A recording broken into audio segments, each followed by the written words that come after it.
Jameis Winston got his third preseason start in Tampa Bay on Saturday, and Cleveland proved to be a tough matchup for the quarterback. Jameis was sacked 4 times and intercepted once by the Browns defense before leaving after one series in the third. He went 6 of 15 for 90 yards.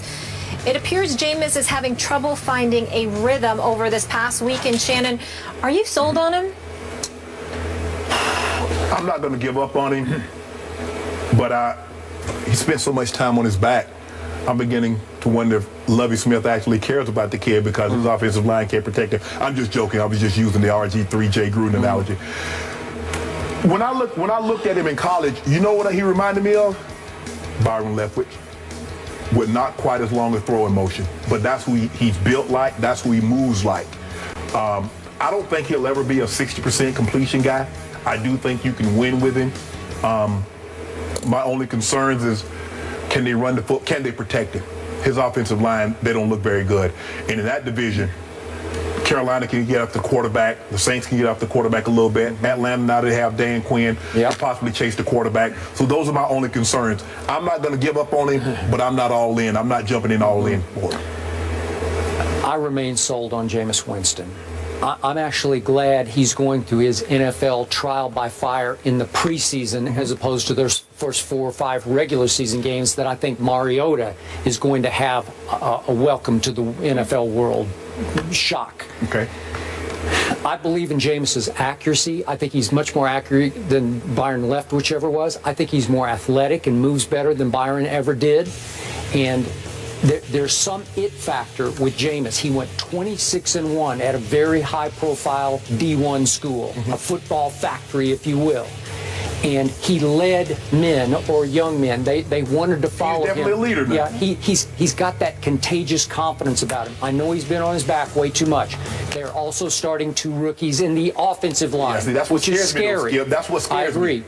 Now, Mike Evans, the big receiver from Texas A&M, didn't play. He said he's okay to play, and he wanted to play in the third preseason game, but he didn't play. Right. So when you got that big kid and Vincent Jackson over here, you got a chance now. You got a chance to start getting rid of the ball a little quicker, possession routes.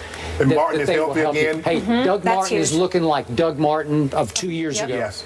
And that's going to be huge for him. And I just believe this, that Lovie is going to start to fix the defense on the fly. I was shocked at how bad they were last year, and I believe people are going to be shocked by how good the defense is this year. Because they have some studs over there. But here's the thing, Skip. Are they going to ruin him but not being able to protect him? You remember what David Carr went through with the Houston Texans, that offensive line, and he just got pummeled. And he never regained his confidence. And that's my only concerns, because in the little bit that I have seen him in the preseason, he spends so much of his time on his back or so much time running for his life. So that scares me about him. But I'm not all in like you are. You 100% all in. But I do think he's going to be he'll be a good quarterback. I don't see Pro Bowl. I don't see All Pro. I don't see all time great written over him. But I think he'll be slightly better than what we think. I think he can be a star. And I do not think this is one young man whose confidence will not get wrecked.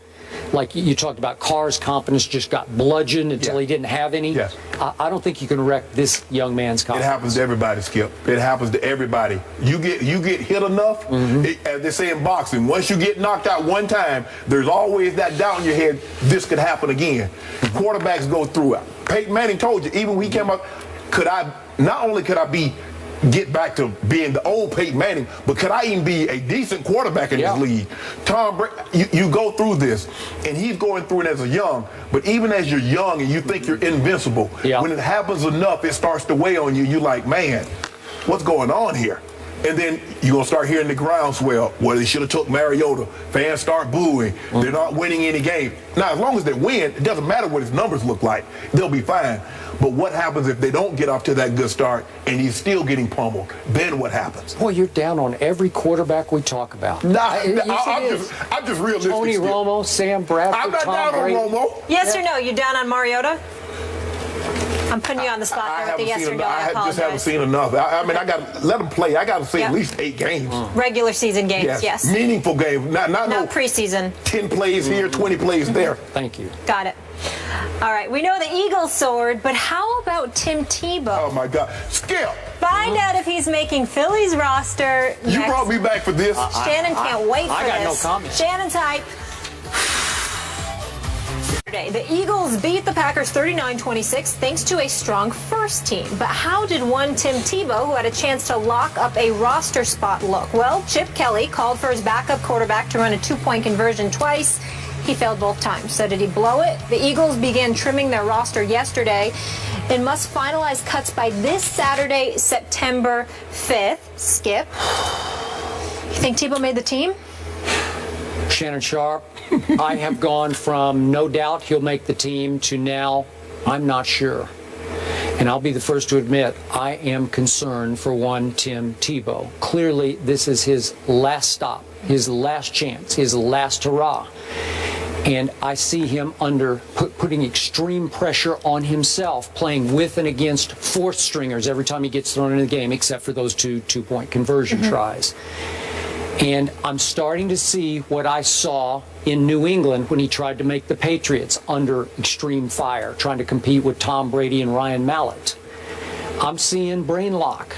I'm seeing paralysis by overanalysis, where you think yourself into oblivion. You're thinking so hard about, I'm supposed to do this, I'm supposed to come here, I'm supposed to do this, and then I'm supposed to read this, I'm supposed to look there, that he's not playing football the way he did when he got on that great roll in Denver back in 2011.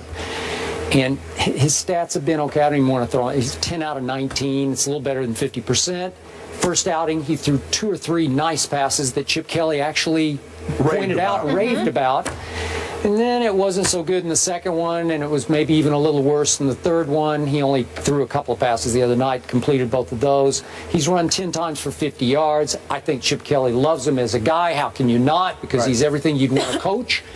So it's up to Chip Kelly to be that against the grain guy, the one guy in the league who would say, no, I'm going to keep him. As he keeps saying, he's a quarterback, but will he be a gadget guy on two-point conversions? Will he be able to beat out a Matt Barkley, who's actually played pretty well at times in this, you know, and the news was, and I was reporting this before the Tebow announcement, Matt Barkley was on the trading block, and I think they thought they had a deal done with the Miami Dolphins. They waited to announce the Tebow thing, and for some reason, the Dolphin deal fell apart, and Matt Barkley, as we know, is still an Eagle.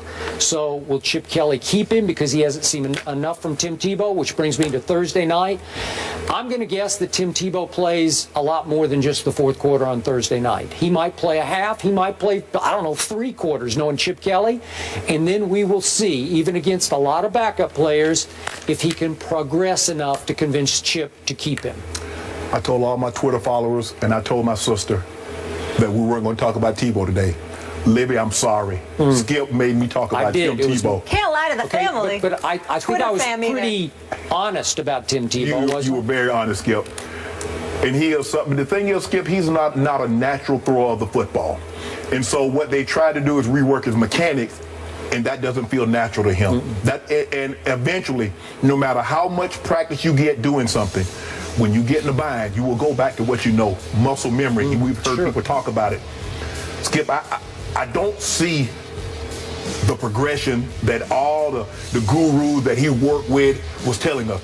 Tim Tebow is one of the 10 or 20 best throwers of the football. If you line them all up there, you couldn't tell them. That was from Tom House, my friend in L.A., who was tutoring Tim. And tutors Drew Brees and Tom Brady and everybody else. A lot of great quarterbacks. Yeah. I don't see it, Skip. I don't see that he's gotten better throwing the football. I don't see he's gotten better processing information, reading defenses. And as you mentioned, if he plays 3 or 4 quarters, let's say he plays 3 quarters on Thursday night. Can you imagine the pressure that he's going to be under? Because think about it. These are not starters. A lot of these guys are probably not going to make the roster. And if he doesn't have a good showing and you saying he's pressing, I believe he's pressing because he's like, I want to show, I need to show, I need to show. And he realized this is it. Because if you can't play in Chip Kelly's offense, what offense can you play in? This is it. This offense is really tailor-made for his skill set. Nobody else is going to build an offense around Tim Tebow's skill set. So this is the last stop. But I just don't. I want to, and I saw what you saw the first game. but they were short passes, quick throws, Skip. You know, the off the first boot. pass he made was really good, where he stepped right back in the pocket, Right. threw a rocket up the middle. He did. Yeah. And they were like good throws. And then he kind of like reverted back, like holding the football, taking sacks, you know, balls way overthrown. It just doesn't look good. And he was doing a great job at the SEC network. And I know he says, well, I want to live out my dream. Skip, nobody says how long that dream gets to last. He played 3-4 years in the National Football League. He had a 7-8 game run that was good as anybody could have hoped for. Maybe that's it, Skip. Maybe we don't all get to have 13, 14, or like Peyton Manning, 4 neck surgeries in an 18-month span, come back and to be Peyton Manning again. We don't all get to have those kind of careers. And so, and I get what Tim's saying, that, you know, my dream is to play quarterback. Well, Tim, maybe you've already fulfilled your dream. No one said that dream had to last for 6 years, 7 years, 10 years. Maybe it was only 3. And be satisfied with that, because there are a lot of people. It's hard for me to process how one player, as a second-year player, could be that great for that long stretch in Denver, win a playoff game. I wouldn't say he was great, Skip. He was good, Skip. Come on now, Skip. Let's not. He took a terrible football team. They were 1-4, and he took them to the division title. Skip, but look at his numbers in those games, Skip. Look at his QBR in the last 5 minutes of those games. Skip, number 1 in the NFL. So we need to have another quarterback play the 55 minutes and just bring him in if the game's all he did is win games. So that's what I said. He went to the Jets, and you said, well, he was perfect, but Rex didn't give him a chance. Never gave him a chance. He went to New England. The offensive coordinator that drafted him #1 overall could not talk Coach Belichick into keeping him. Could not. He was out of the league for 2 years. He's in Chip Kelly. What kind of a fit was he in New England? That's like you talk about fish out of water fit. You told me. I watched Skip. You know I watched you. You said Bill Belichick, Josh McDaniels, that's the guy that drafted him, that believed in him. He couldn't talk Coach Belichick into keeping him. He's not the head coach. He goes to Philly. He doesn't make it here. Now what? Well, it's done. If he is done, I know this, I don't know if it's a silver lining, because I know he truly wants to play football, but he has a really bright future in television. Yes. Yeah, his dream. He's got a great agent. Skip. I know. His NFL career, I mean, he lived out his dream. No one said it had to be 7 years. All right. I didn't say I'm giving up on him. I just said it's going to be tough. We got to move on here, guys. The Bills hang 43. We got smiles and laughs on the Steelers' defense. Will the defense be the reason why the Steelers won't make the playoffs? No steel curtain, my friends.